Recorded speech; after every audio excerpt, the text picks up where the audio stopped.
vocês? Pastor José Francisco, vosso servo, vosso amigo, de volta aqui no nosso canal, como costumeiramente o fazemos semanalmente. Pois é, estamos de volta. Claro, devidamente autorizado aqui pelos meus diretores da IBDL, Deise e Ricardo, aqui eu já aproveito para transmitir aqui um abraço, um beijo no coração de vocês, e também pelo nosso ilustre pastor presidente, pastor José Carlos dos Santos. Tá bom? Então, devidamente autorizado, estamos aqui, eu, pastor José Francisco, ou J. Silva, se vocês preferirem, para uso fazer deste canal justamente aquilo pelo qual fui designado a fazer o que, pastor? Trazer lições. E as lições que trago são elas veiculadas aos nossos professores, que aliás é um prazer inenarrável, como diz o mestre, né? O mestre gosta, particularmente gosto muito da expressão extraordinário, né? Para não ficar muito parecido com ele.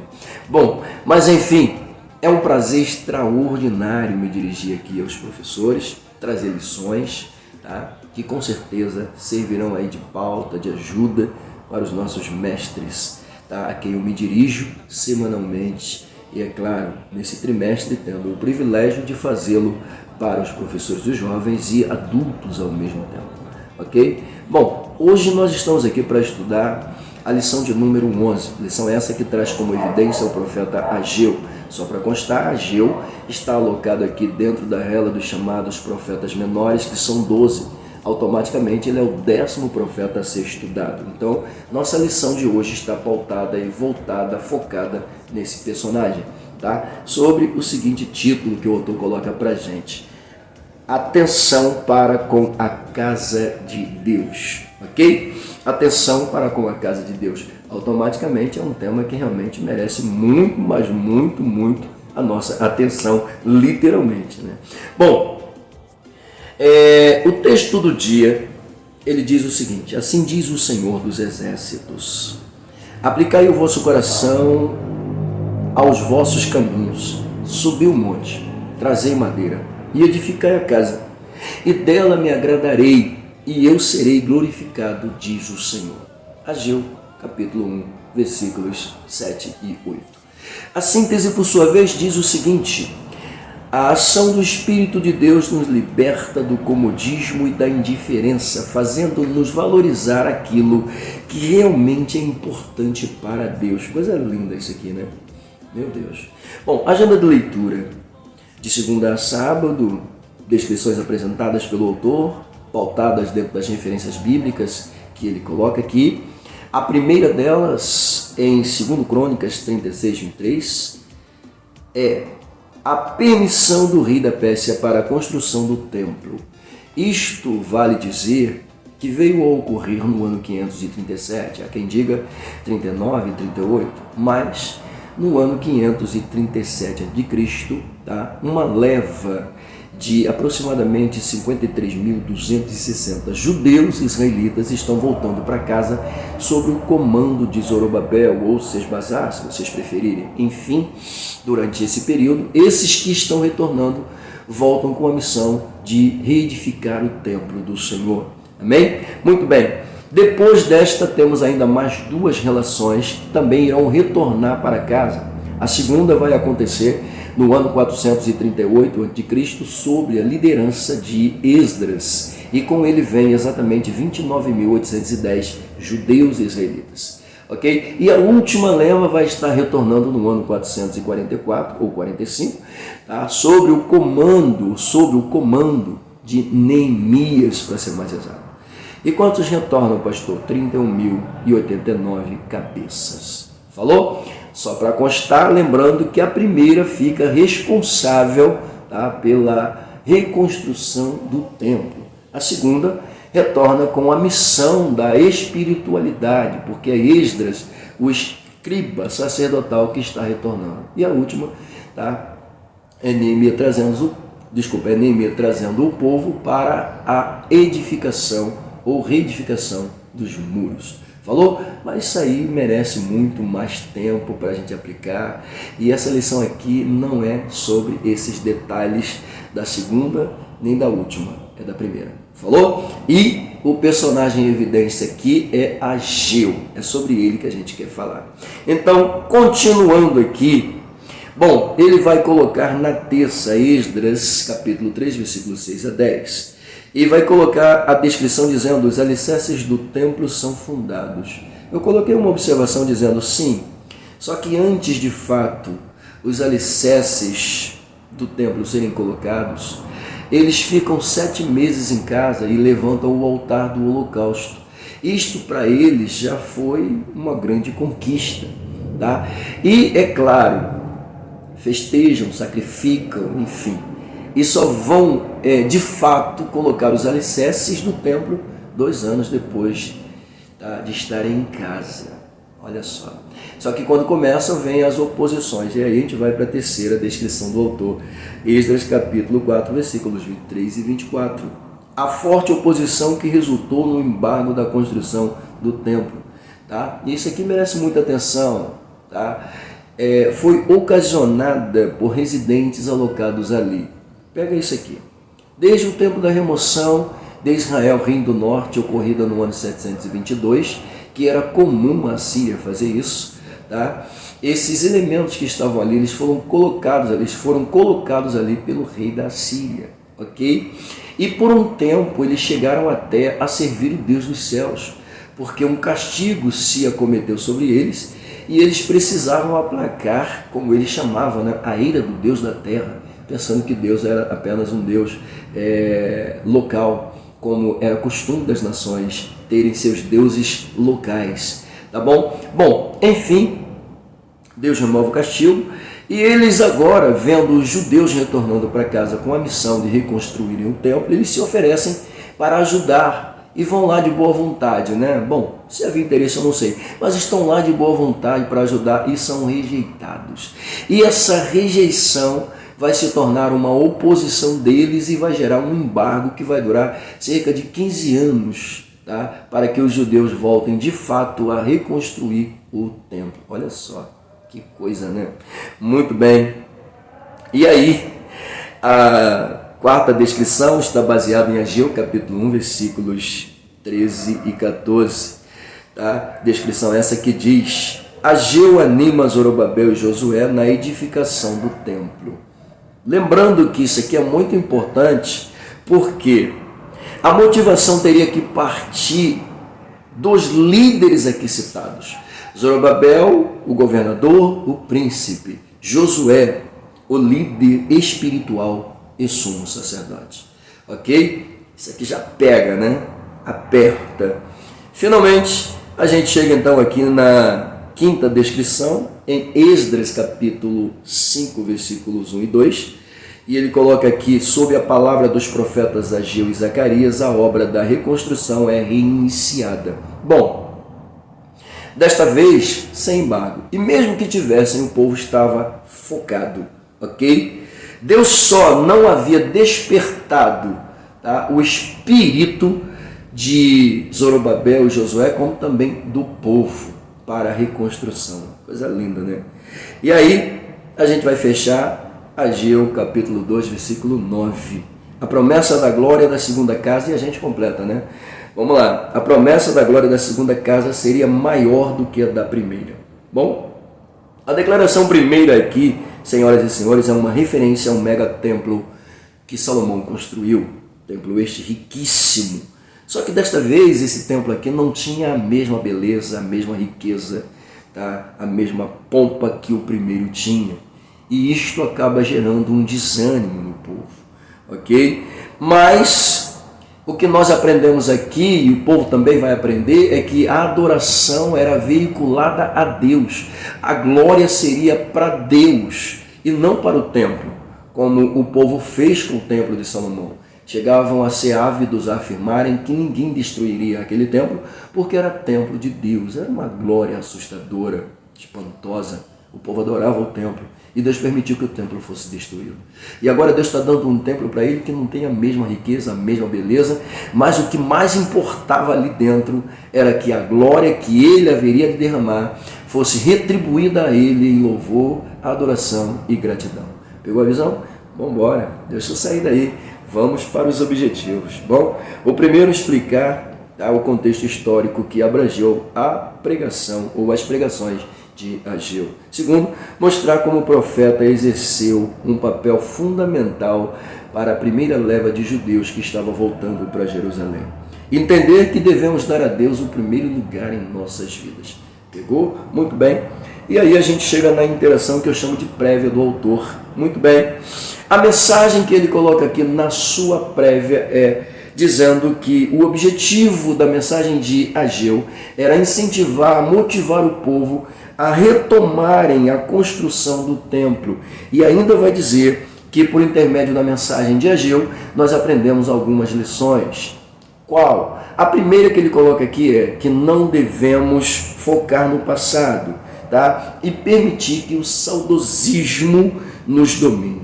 Precisamos erguer nossos olhos, tá? Com expectativa para o futuro. Ele coloca mais ainda, a fé precisa suplantar o saudosismo. Pelo amor de Deus, isso é forte demais. Segunda lição é que Deus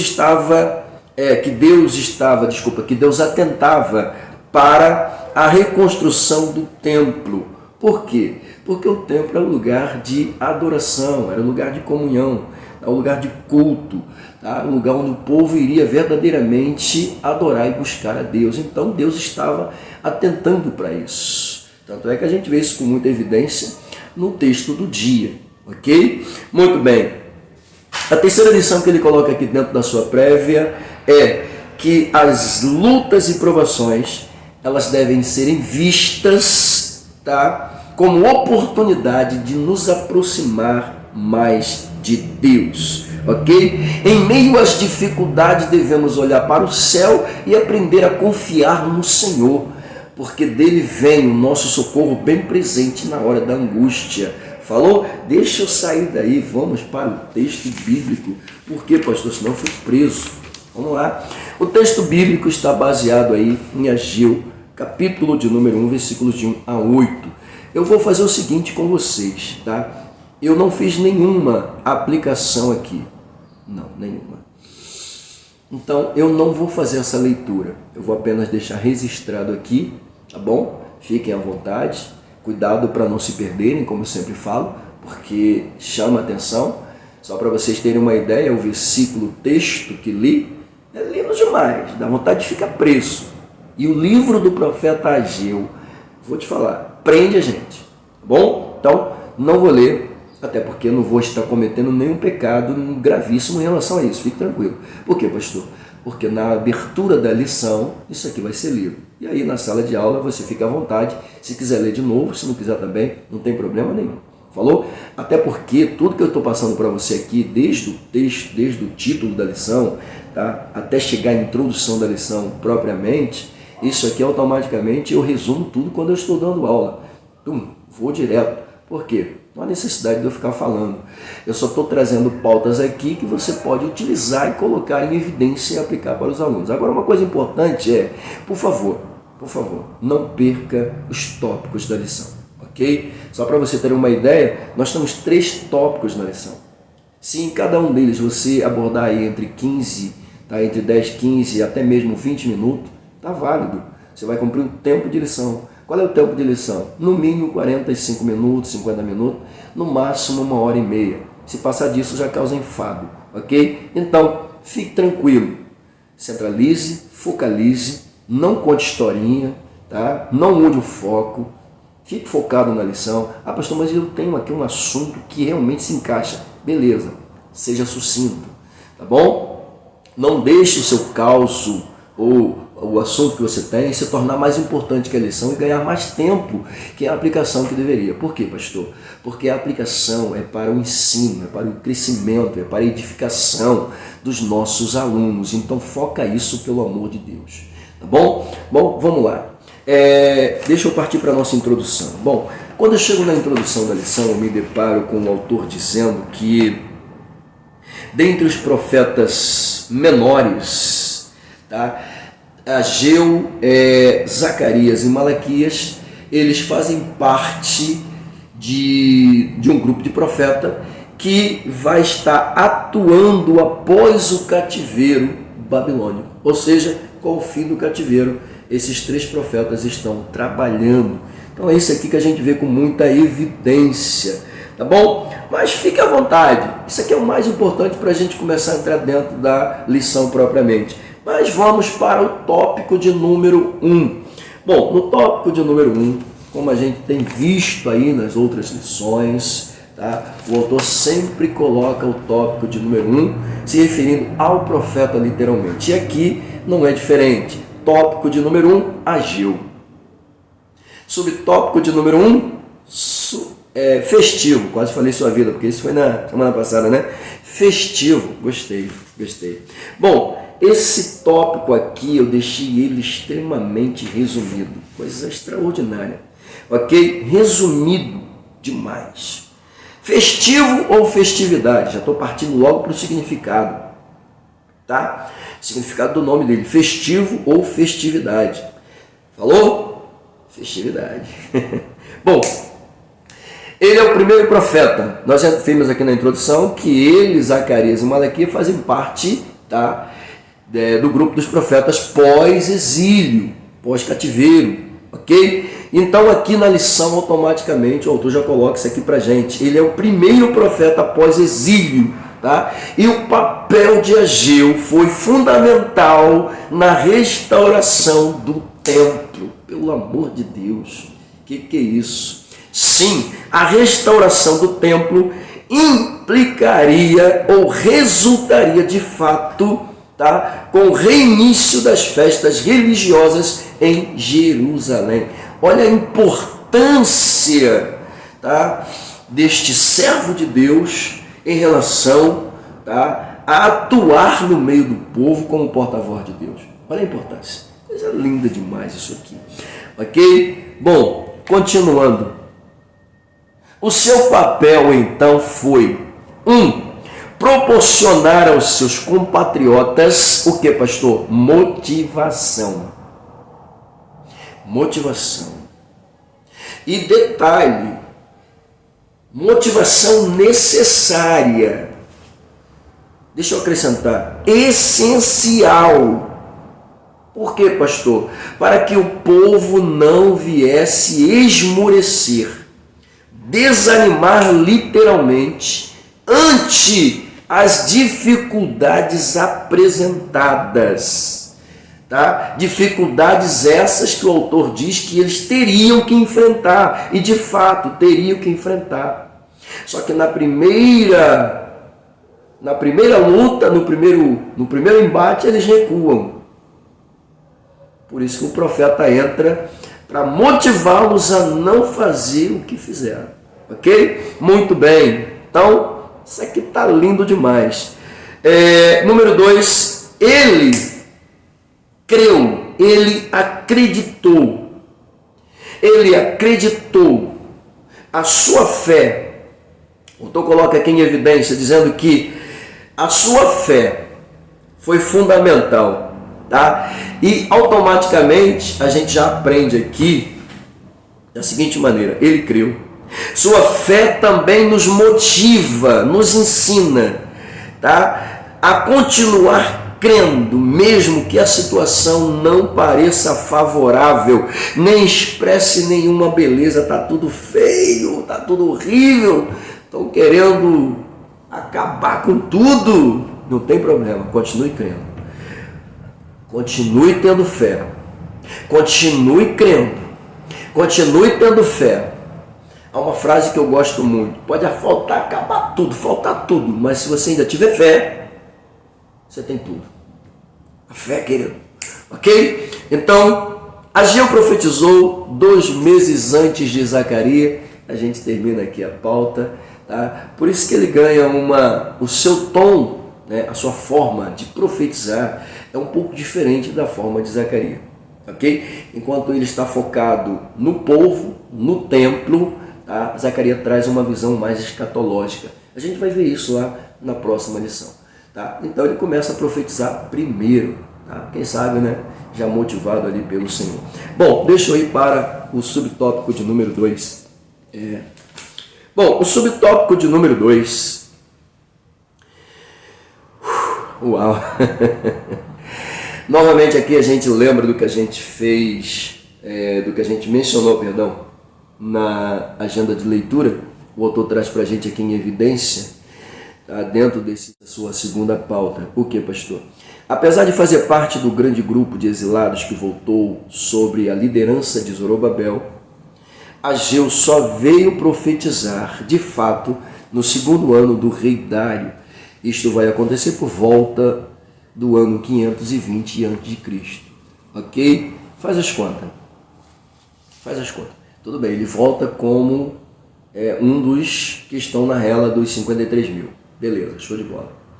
Só que o povo retorna em 537. A obra fica parada depois de 2 anos. Então nós temos aqui 537, 535 a obra para. Né? 34 mais ou menos a obra para. Entendeu? Só vai retornar justamente nesse período aqui que ele começa. Então nós temos aí um tempo, tá, entre o embargo até Ageu começar a profetizar de fato. Tá? Eu falei uns 15, fica mais ou menos entre uns 14 a 15 anos, tá? Aproximadamente, tá? Até que Ageu resolvesse tomar a iniciativa, né, de ser um canal de Deus, literalmente. Okay? E, na verdade, não é que ele tomou a iniciativa, foi Deus que chamou ele para isso. Tanto é que ele é enviado para isso. Então acredito que automaticamente o povo já está ficando acomodado com a situação.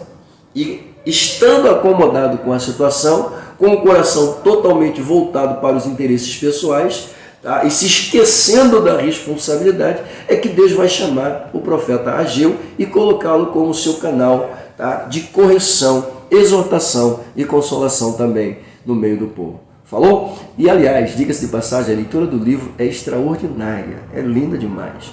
Tá bom? A leitura é forte. Para quem gosta, é boa, é ótima. Muito bem.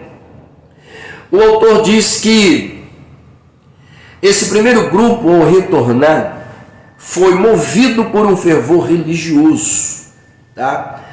Grupo este, como eu já disse, 43.260. Há quem fique com 40 mil, depende. Foi um grupo acima dos 40 mil. Falou? Muito bem, entre judeus e israelitas. É preciso observar aqui, claro, que quem está ganhando a evidência aqui são os judeus. Tá? Por quê?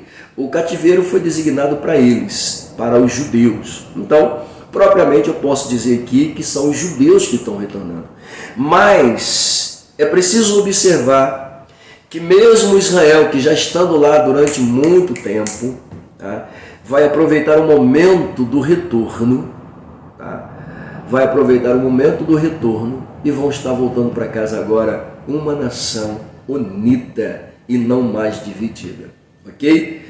Talvez por isso, tá, israelitas, que hoje nós chamamos com muita propriedade, tá, tenham mais evidência de ser conhecido como o povo judeu, justamente por causa disso, né? Porque a eminência, né, dos judeus, ela se tornou um pouco mais evidente na história do povo. Claro, o povo é o povo israelita, mas a gente comumente chama de quê? Judeu, tá bom? Então aí chama de judeu israelitas do norte, que eram do norte, tá? E judeus que eram do sul, literalmente. Para a gente é todo mundo judeu, ok? Bom, mas isso aí é uma outra história. Eu não vou ficar entrando aqui nesses detalhes não, porque senão eu vou perder tempo para explicar isso aqui para você. Tem muita coisa para explicar. Não. Deixa eu focar aqui. Foi só uma pautazinha, tá bom? Por que a gente chama os israelitas de judeu? Não, tem uma finalidade, né? Isso aqui por si só já mostra pra gente uma dessas realidades. Tá bom? Bom, deixa eu voltar para cá. Muito bem, então esse povo está voltando para casa, tá? E a gente vê com muita propriedade que são judeus, tá? Alocados das duas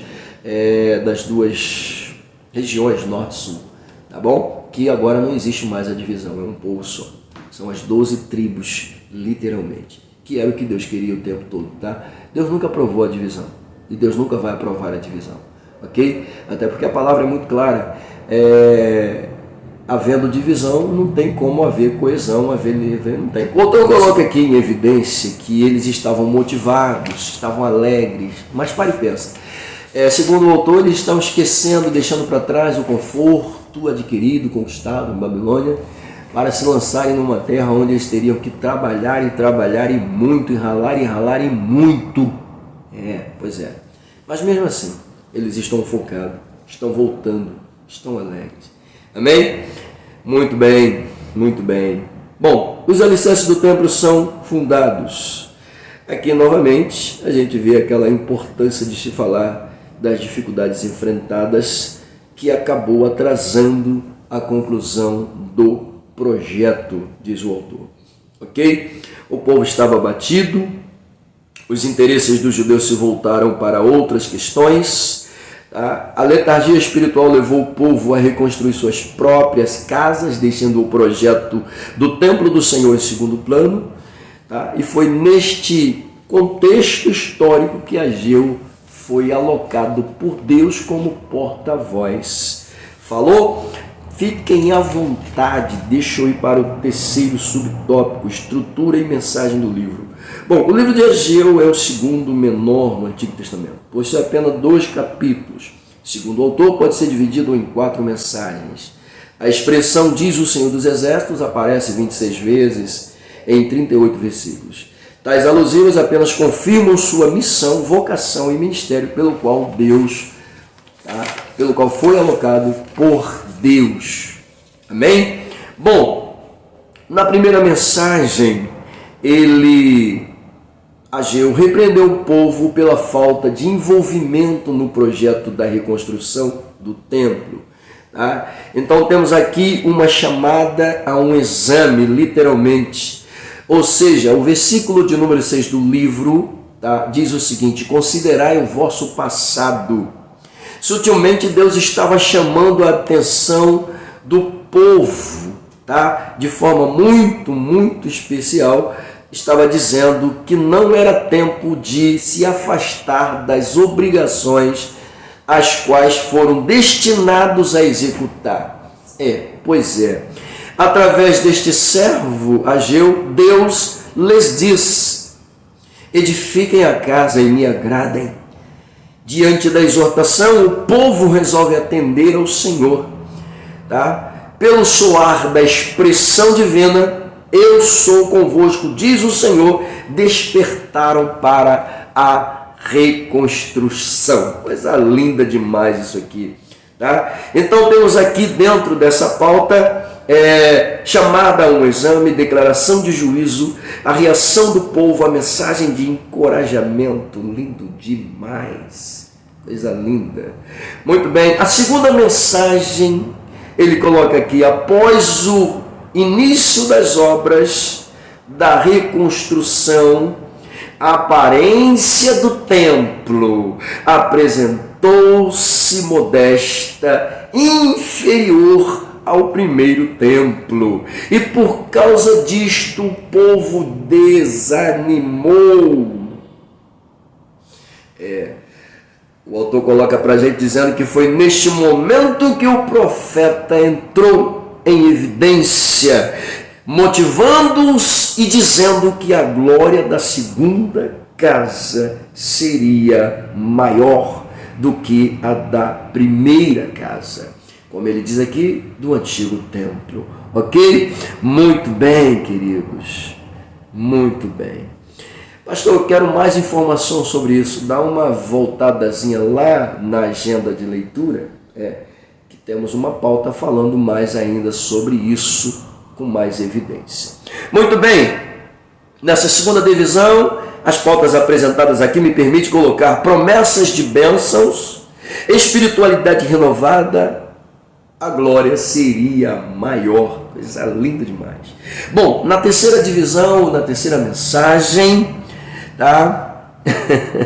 ele coloca aqui dizendo o seguinte: ensinou que o fato de alguém morar na terra santa não o torna santo.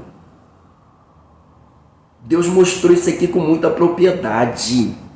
Não é porque morou aqui, porque mora aqui, que é santo não, querido. Não é porque eu estou dentro da casa do Senhor, tá, que eu sou santo. Eu posso estar na casa do Senhor vivendo de aparência. Ué? Eu posso estar indo para a casa do Senhor porque eu gosto, mas posso não ser. Ué? Não levar uma vida de santificação, de santidade. Enfim, é isso aqui. Ok? Então, morar na Terra Santa não quer dizer que era um santo. Tá bom? Então, o povo deveria, segundo o autor, viver a verdadeira santidade para usufruir das bênçãos prometidas. Falou? Essa é a pauta da terceira mensagem. Bom, a última mensagem, a quarta mensagem que a gente extrai do livro, ele vai colocar em evidência as bênçãos, tá, especiais que estão alocadas à dinastia da casa de Davi na pessoa de Zorobabel. Extraordinário isso aqui. O que é que a gente vê aqui? A gente vê com muita propriedade, tá, na confirmação de Zorobabel em razão de sua chamada à liderança, uma confirmação também da promessa feita a Davi, que não faltaria substituto para liderar o povo, tá? Ou seja, para comandar o povo, para estar sobre o governo do povo. Não haveria substituto, tá? E o último a se assentar no trono vai ser literalmente o Messias. É lindo demais. Alô? Deixa eu ir para o tópico de número 2 da lição. Vamos lá. Tópico de número 2, a mensagem do profeta. Eu vou correr, eu quero ser sucinto com vocês aqui. Bom, número 1, motivação. O autor coloca aqui em agosto, entre agosto e setembro de 520 a.C., Ageu começou a entregar sua profecia. Aí temos aqui um resumo desta pauta do autor. O que a gente encontra aqui? Motivação, a motivação foi necessária.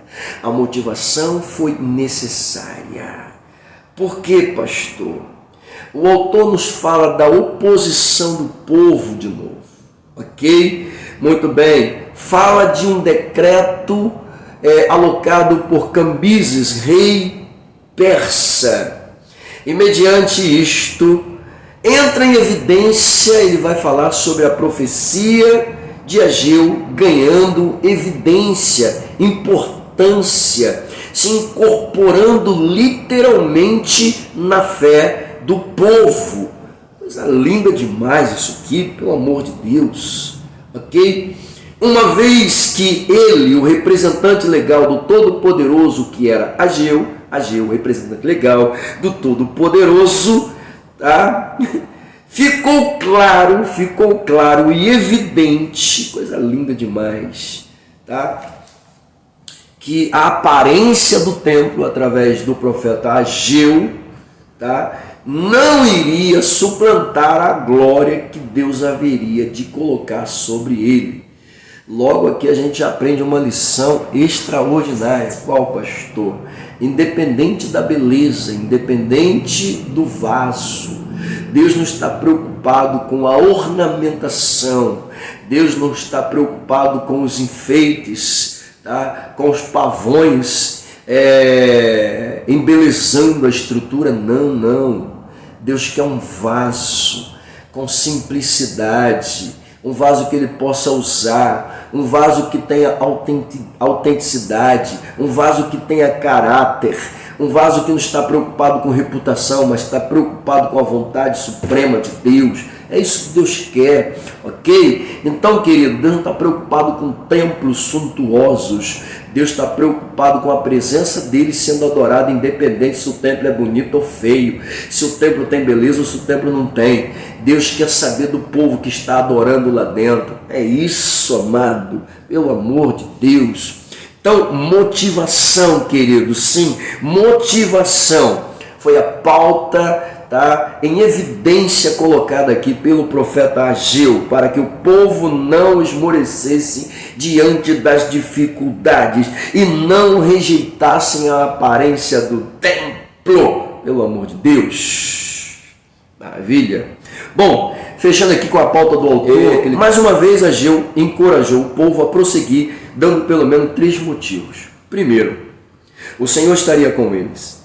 Segundo, o pacto divino permaneceria de pé. E terceiro, a glória daquele templo seria maior que o do primeiro templo.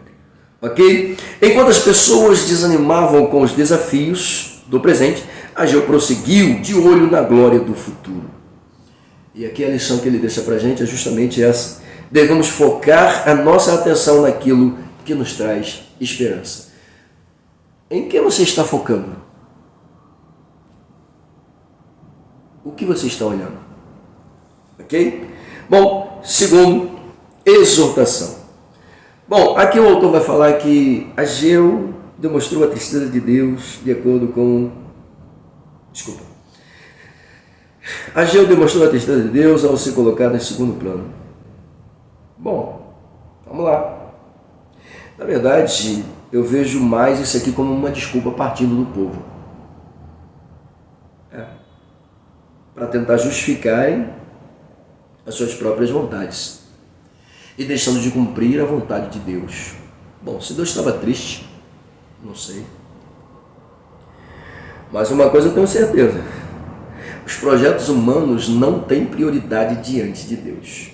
Ok? Se Deus está mandando fazer uma coisa, Ele está dizendo: os teus projetos não têm prioridade. Ok? Os meus têm prioridade. O que Deus está dizendo? Se o meu projeto tem prioridade, dos teus projetos cuido eu. Se você cuidar do meu, dos teus cuido eu. O problema é que as pessoas querem cuidar dos seus projetos primeiros e deixar os projetos de Deus para depois. Acabam se atrapalhando, não conseguem nem realizar os seus e aí precisam se voltar para Deus para obedecer e cumprir o projeto de Deus. Foi o que aconteceu com esse povo aqui. Ok? Eles estavam projetando, vieram para projetar, colocar em evidência o projeto de Deus. Ou seja, no embargo deixam o projeto de Deus e vão cuidar do que é seu, vão demonstrar interesse pelo que é seu. Deus chama-lhes a atenção e aí eles se voltam para Deus novamente. Ou seja, a prioridade não é minha, é de Deus. Tá bom? Então, Deus não pode ser visto como secundário, Deus tem que ser visto como a primeira pessoa em evidência, ok? Porque se provocar a Deus, o negócio vai ficar estreito. Esse povo aqui começou a abusar, achou que podia se afastar. Existe uma evidência aqui, talvez isso tenha uma explicação. É bem verdade que o templo não é muito focado na profecia, mas havia uma profecia alocada aos anais da história persa que colocava a evidência da construção do templo nas mãos do monarca Ciro, que deu liberdade ao povo. Pois é, estava nas mãos dele a reconstrução do templo. Eu acredito que o povo, não foi Deus que mandou, foi Ciro, então não é Deus. Só que eles esqueceram que a profecia era Deus dando para Ciro a responsabilidade de fazer com que isso acontecesse. Então, querendo ou não, era Deus dizendo para eles: o templo, quem está mandando construir sou eu. Eu estou usando Ciro apenas como um canal, tá bom? E aí, independente disso, o fato é, talvez por isso, não é Deus, não, era Deus sim. Era Deus sim. Ok? Isso pode acontecer. A mensagem vem com: não foi Deus que falou, foi você que falou, e daí? Não é Deus, não, foi Deus sim. Foi Deus sim. Tá bom? Então, beleza, queridos. Fiquem à vontade. Tá? Ageu vai chamar os seus compatriotas a responsabilidades, tá? E colocá-los diante de uma pergunta bem simples que o autor coloca aqui, né? O fato de vocês colocarem Deus de lado provocou progresso ou regresso? A resposta foi simples, né? Ao colocarem em segundo plano, eles abandonaram o único elemento essencial de sucesso para as suas vidas, que era Deus. Ok? Bom, finalizando aí o último subtópico, consolação. Enquanto a primeira profecia repreendia o povo por falta de compromisso, a segunda trazia consolação ao destacar a glória daquele tempo. O primeiro tinha ouro, prata, bronze, cedros do Líbano, alfaia, pedras, blocos, coisas lindas, uma coisa extraordinária. Meu Deus do céu, era uma suntuosidade espantosa. Mesmo assim, na inauguração, Deus derramou sua glória sobre eles, só que o povo confundiu. Via a beleza do templo, esqueciam-se de Deus, valorizavam o templo. Nós temos uma prova concreta no capítulo 7 do livro de Jeremias, quando Deus coloca Jeremias na porta do templo para profetizar. Eu gosto muito dessa passagem. Desculpa. Para profetizar ao povo que estava lá dentro adorando. Te coloca na porta e profetiza contra eles. Porque aqui dentro eles são uma coisa, mas quando saem daqui, eles vão adorar os ídolos lá fora. Ou seja, havia uma divisão dentro do coração do povo. Ou seja, então, automaticamente, esse templo aqui, mesmo não tendo a glória do primeiro, a glória que estaria sobre ele seria a glória do Senhor. E o povo teria que reconhecer. Fechou? Vamos para o tópico de número 3. Fique à vontade. Tópico de número 3, apelos e promessas. Subtópico número 1, o apelo. Bom, ele coloca aqui em evidência dizendo o seguinte, que a pregação de Ageu exigiu do povo duas respostas rápidas. O retorno da obra de reconstrução do templo e a busca pela santidade. Vai dizer que Deus não queria apenas um envolvimento físico, mas ansiava por uma aproximação espiritual. Deus não queria apenas um envolvimento físico na construção, mas Deus queria também a espiritualidade do povo. Ou seja, a reconstrução do templo passa-nos essa ideia. Qual é a ideia? A ideia de que Deus quer contato com o povo. Tá? E o envolvimento com a obra, tá? Com a construção da obra, não era apenas o que Deus queria. Deus queria que houvesse o quê? Uma aproximação espiritual. Que eles verdadeiramente aproveitassem o momento para se voltarem para Deus e adorar a Deus de verdade e não de aparência. Ok?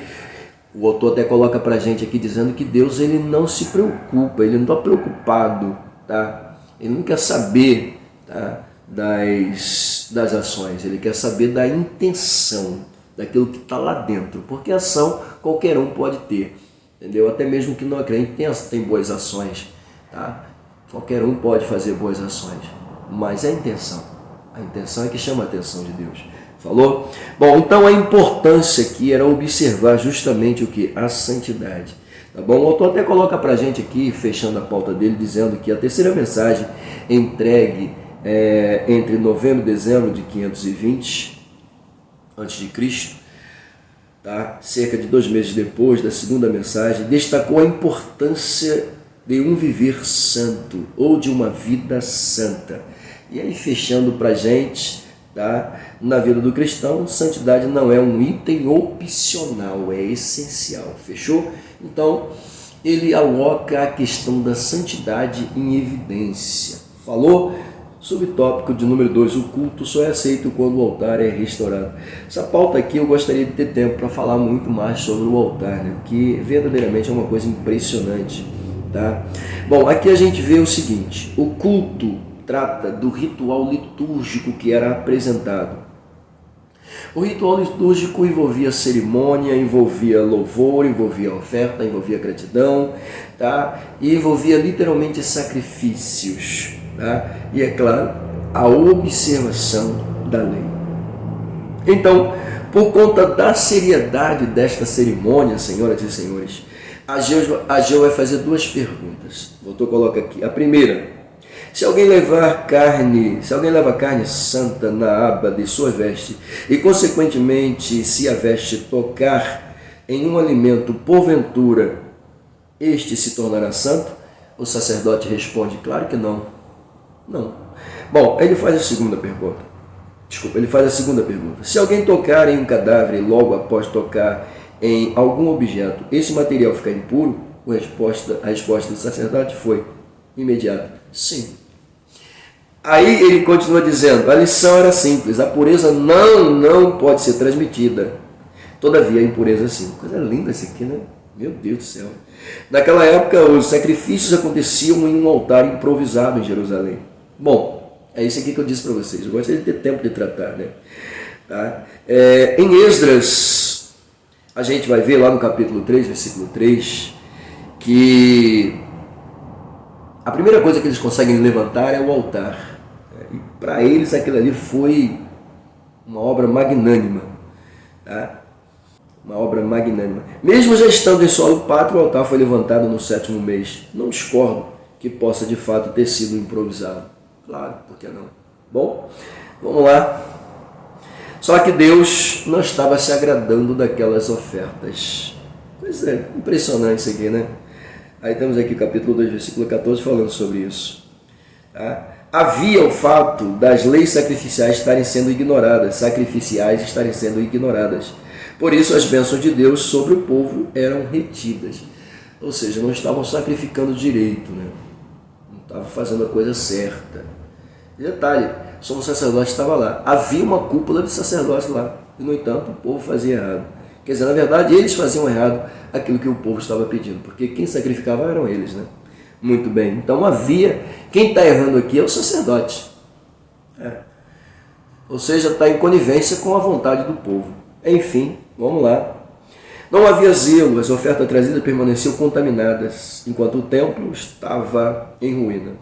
Bom, não se pode fazer a obra do Senhor de qualquer jeito, é a pauta que o autor coloca aqui, não dá para fazer a obra do Senhor de qualquer jeito. Bom, o templo pode não ter ouro, não tem prata, não tem bronze, mas não quer dizer que ele não deva ser tratado, cuidado, zelado. Pelo contrário, tem que zelar. Ok? Muito bem, vamos para o subtópico de número 3. Atenção com a casa de Deus. Bom, os judeus que voltaram para Jerusalém, tá? Os judeus voltaram para Jerusalém, mas diz o autor que eles continuavam escravizados pelo materialismo. A prova é, eles desejaram construir para si casas, né, magnânimas e deixaram o templo de Deus de lado. Deixaram, tá, a missão de Deus de lado enquanto se preocupavam consigo mesmo. Avarentos, né? Preocupado com o materialismo. Foi por esta razão que Deus enviou uma seca e alertou, chamou a atenção deles, tá? Que não haveria nenhum problema em ele fazer o que ele fez antes. Não haveria mesmo. Então, por conta dessa advertência, o povo vai acabar, tá, se voltando para Deus e atendendo ao chamado de Deus. Mas tiveram que provar alguns fracassos já desde o início. Tá? Tiveram que provar alguns embargos, não do povo, tá, mas da vontade de Deus em relação a eles, porque estavam fazendo o que não agradava ao Senhor. E um dos motivos pelos quais eles foram levados para o cativeiro foi justamente essa falta de reverência, né? Esse descaso com as coisas de Deus. E aí Deus chama a atenção deles de novo. Ok? Bom, Ageu começou a profetizar no ano 520 a.C., Durante 16 anos, a obra da reconstrução do templo não havia terminado. 536 a 520, tá? Viu que o autor ele já colocou um tempo a menos que eu coloquei 537. Eu pensei em colocar 536 também, sinceramente, pensei mesmo.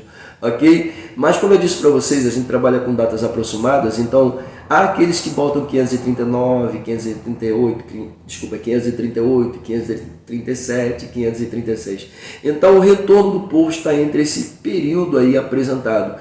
Há aqueles que margeiam aqui, cada um deles parece que querem um ano desse aqui para determinar a sua autenticidade. O autor coloca para a gente aqui 536, ok?